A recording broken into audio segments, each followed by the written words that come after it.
Baxtiyorjon juda ham aqlli inson edi. Mehribon o'g'il edi, mehribon umr yo'ldoshi edi. Baxtiyorjon Xolmirzayev eng avvalo men uchun dunyodagi eng mehribon ota. Yagona o'g'il farzand bo'lganim uchun ko'proq e'tibor berganlar. Afsuski ko'plarini eslay olmayman, lekin opalarim, oila a'zolarim aytib bergani bo'yicha juda qattiq yaxshi ko'rganlar va hammaga maqtanib yurganlar men haqimda. Shirin xotiralardan biri har doim bizga ilmni birinchi o'ringa qo'yganliklari. Muomalalari, yurish-turishlari juda ham akkuratli. Yosh bo'lsa ham hamma yoq aqli yetardi. Formani kiyib o'sha ko'chada turish bu juda ham katta mas'uliyat. Bu kasbga butun xalq hurmat bilan va minnatdorchilik bilan e'tibor berishini xohlardik. Vafotlaridan keyin ularning mashinasini haydab ko'chada yurganimizda har doim bizga yo'l chetida turadigan shu yo'l harakati xavfsizligi xodimlari chest berib, Baxtiyor aka ustozimiz bizga shu yo'nalishda huquq muhofaza qilish yo'lida juda ko'p bilimlarni bergan, amaliy ko'nikmalarni o'rgatgan deb faxrlanib aytishardi, ko'zida yosh bilan eslashardi.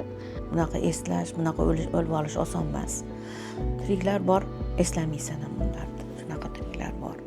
Erta otasiz qolgan bo'lsam ham hech qachon o'zimni kemtik, qanaqadir mehrga muhtoj, otani mehriga muhtoj his qilmaganman. Agar bu narsa sodir bo'lmaganida, ya'ni adam u yerda bo'lmaganida, bu katta halokatga aylanishi mumkin bo'lardi. Asosiy yo'li ham xuddiki ana shu paytlarda dadajonim yelkamga qo'llarini qo'yib, men yoningdaman degan hisni menga beradilar. Men umr yo'ldoshimni qilgan jasoratidan faxrlanaman.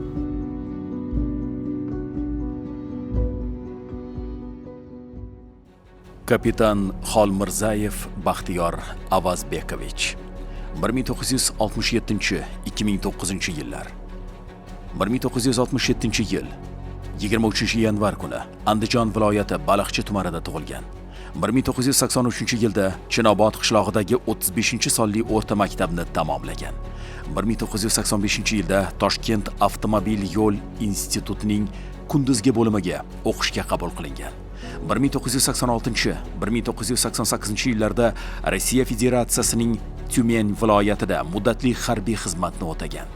1992-yilda Toshkent avtomobil yo'l institutini tamomlagan. Ichki ishlar organlaridagi xizmat faoliyatini 1994-yilda Andijon viloyati Ichki ishlar bo'limi, Ichki ishlar boshqarmasi, yo'l harakati xavfsizligi xizmatida boshlagan. Andijon viloyati Ichki ishlar bo'limi, Ichki ishlar boshqarmasi, yo'l harakati xavfsizligi boshqarmasi yo'l patrul xizmati katta inspektori lavozimida xizmat qilgan. 2009-yil 26-may kuni Andijon shahrida bir guruh terrorchilar tomonidan sodir etilgan qo'poruvchilik harakatlarining oldini olish chog'ida mardlarcha halok bo'lgan. O'zbekiston Respublikasi prezidentining farmoniga binoan vafotidan so'ng 2-darajali shon-sharaf ordeni bilan mukofotlangan.